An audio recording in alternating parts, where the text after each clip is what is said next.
Calaroga Shark Media.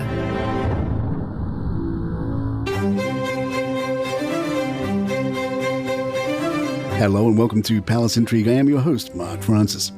Queen Margrethe of Denmark has announced her surprising abdication after 52 years on the throne. This unexpected declaration was made during her traditional New Year's Eve speech, following a decision she made 15 months ago to strip her 4 grandchildren of their royal titles, removing the His, Her Highness titles from Nikolai, 24, Felix, 21, Enrique, 14, and Athena, 11. The intention behind this move was to allow her grandchildren to lead normal lives without the constraints and responsibilities of formal ties to the Danish royal family. However, this decision, much like her abdication, caused significant shock and controversy within the royal family. Prince Joachim, her second son, publicly expressed his disapproval of his mother's decision, stating that his children had been harmed by it. He also pointed out communication issues within the royal family regarding this matter. Joachim explained that he had only been given a 5-day notice before the news was made public. Prince Joachim's ex-wife, Alexandra, also weighed in, mentioning that her sons, Nikolai and Felix, felt ostracized by the institution and the decision had come as a complete surprise.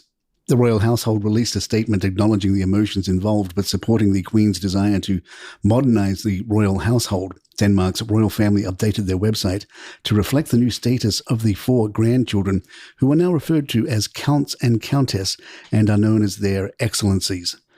In a previous interview, Queen Margrethe had explained that she felt it was her responsibility to make this decision rather than leave it to Crown Prince Frederick, the future king. She expressed that some details surrounding the decision were too private to discuss. Queen Margrethe's abdication will take effect on January 14th, and she will pass the throne to her son, Crown Prince Frederick, following successful back surgery.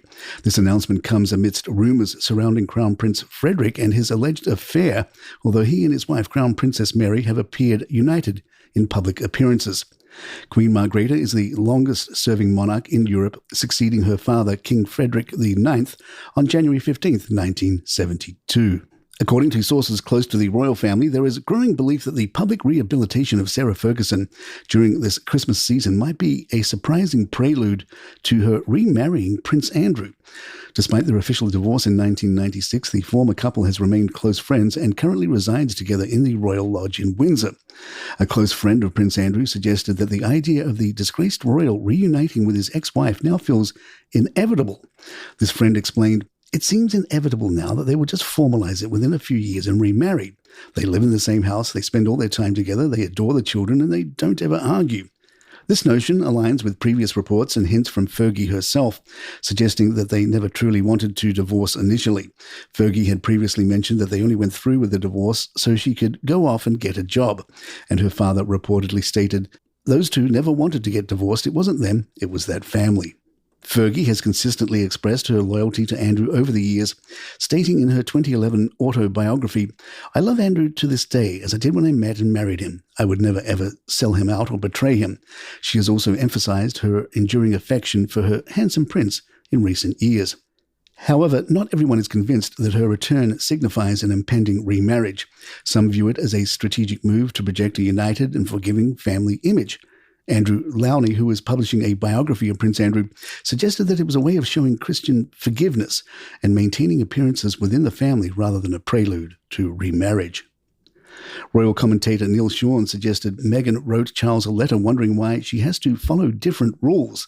Sean said, "Meghan Markle wants some answers from His Majesty the King. She tried to set up a meeting with him. She sent him a letter and wanted a one-on-one to explain exactly the problems she's encountered ever since becoming a member of the British monarchy." The thing that really riles Meghan is that Fergie pops up on things like the ITV daytime show This Morning, Loose Women, and billing herself as the Duchess of York, selling books and possibly doing adverts all under the royal family. Meghan and Harry seemingly don't understand why it's a different rule for her. Charles Ray, former royal correspondent for The Sun, was happy that we haven't heard much from Harry and Meghan lately.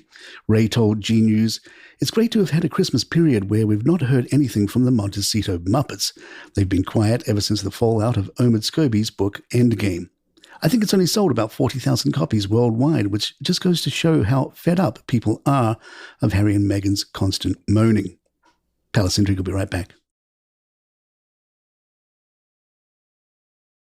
Camilla's upcoming podcast, The Queen's Reading Room, is set to launch on January the 8th, with its purpose being to support the literacy charity of the same name, for which the Queen serves as patron.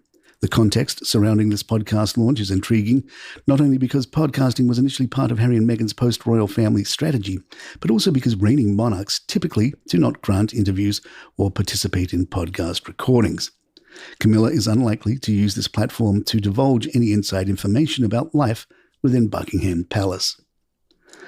King Charles and Queen Camilla have ushered in the year 2024 by pleasantly surprising their fans with a new behind-the-scenes video.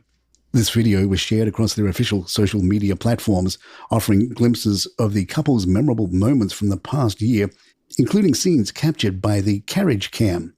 In the initial clip, viewers witnessed the king engaged in conversation with his wife while travelling in a carriage en route to the state opening of Parliament in November. The royal pair is seen warmly waving to the cheering crowds as their carriage traverses the Mall after departing Buckingham Palace. This footage takes centre stage in the monarch's first tweet of 2024, providing a comprehensive overview of his accomplishments and responsibilities in the United Kingdom and the Commonwealth throughout 2023. The video not only features King Charles and Queen Camilla, but also includes snippets of the Prince and Princess of Wales. Notably absent from the video are Prince Harry, despite his attendance at his father's coronation in May, and Prince Andrew. Kate and William shared a video of their own. In the caption accompanying the post, they expressed gratitude to everyone who has been a part of our year. The video commences with behind-the-scenes images of the royal couple and their children preparing for King Charles' historic coronation. It captures them ascending a staircase into their regal attire as they head to the coronation ceremony. The words, "This was 2023," overlay the video. The montage includes various photographs of the royals from the past several months, set to the backdrop of Harry Styles' As It Was. Some of the significant moments highlighted in the video encompass William and Kate's appearance on the balcony with their children following Charles' coronation in May, the royal couple's debut at the 2023 Royal Ascot in June, and their observation of the flypast during the King's coronation in Scotland in July. Additionally, the post recognises the individual achievements of the couple. It showcases Kate playing the piano in the opening sequence film for the 2023 Eurovision Song Contest, and her speech during a conference held for her Royal Foundation Centre for Early Childhood in London. William's philanthropic efforts are also featured, with a reel highlighting his visit to Singapore for his Earthshot Prize and his promotion of his Homewards initiative to combat homelessness. The Express pointed out some items on the royal calendar for 2024. King Charles and Queen Camilla are set to visit Canada in May, marking their first trip to a British realm since ascending the throne. This follows some criticism for delaying their Commonwealth visits, which they eventually undertook in October last year when they visited Kenya.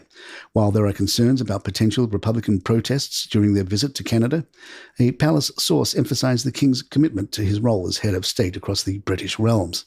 Prince Harry will turn 40 on September 15th. This milestone may once again offer an opportunity for weeks of speculation as to whether or not Harry will spend it with the royals. And there you have it. If you'd like to email us, our address is thepalaceintrigue@gmail.com. Please follow us on Spotify, Apple. If you're on YouTube, hit that subscribe button. It really helps us out. I'm Mark Francis. My thanks to John McDermott. This is Palace Intrigue. Good times.